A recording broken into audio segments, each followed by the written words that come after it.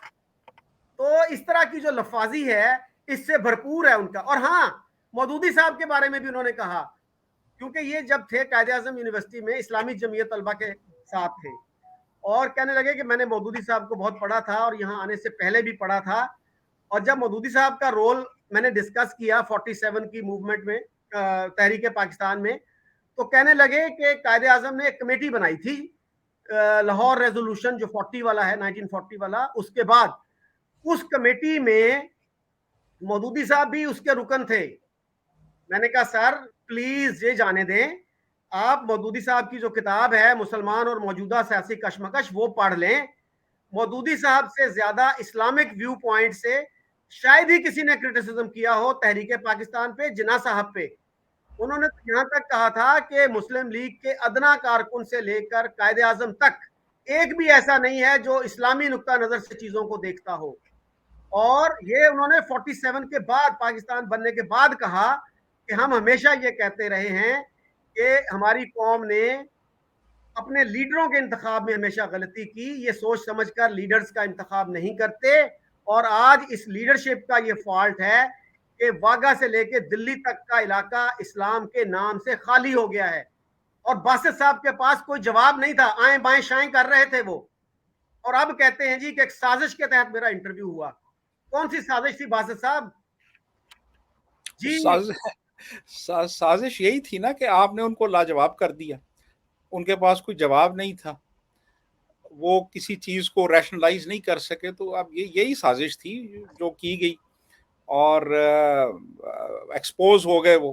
یہ سازش تھی، ان کو ایکسپوز کرنے کی سازش تھی، جس میں آپ کامیاب ہو گئے، سازش کامیاب ہو گئی، اور اب وہ اس طرح کے وہ وی لاگ کرتے پھر رہے ہیں جی کہ جی دیکھیں جی مجھے تو 3-4 لوگوں کے فون آئے، انہوں نے کہا جی یہ بندہ ٹھیک نہیں ہے، اور یہ کوئی پیسے لیتے ہیں، اور پیسے بھی ویکلی بیسس پہ ملتے ہیں۔ امریکن سسٹم کو میرے خیال فالو کیا جا رہا ہے، وہ شاید وہ جو ویکلی بیسس پہ ملتے ہیں پیسے۔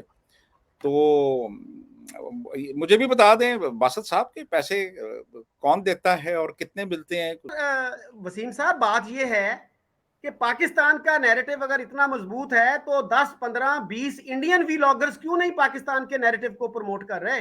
آپ کے پاس پیسوں کی کمی ہے، آپ بھی تو 10-15 لوگوں کو دے سکتے ہیں نا، اور کوئی کروڑوں ڈالر نہیں دینے ہوتے، جتنے ہمیں وہ دیتے ہیں اس سے زیادہ تو آپ تھوڑے سے دے ہی سکتے ہیں نا، آپ کے تو فنڈز بھی ان آڈیٹڈ ہوتے ہیں، تو کریں یہ کام۔ اور ہمارے ہاں تو بڑے لوگ فخر سے کہتے ہیں، ایک بندے کا میں بیان پڑھ رہا تھا کہ نواز شریف جو ہے وہ مودی کی زبان بول رہا ہے۔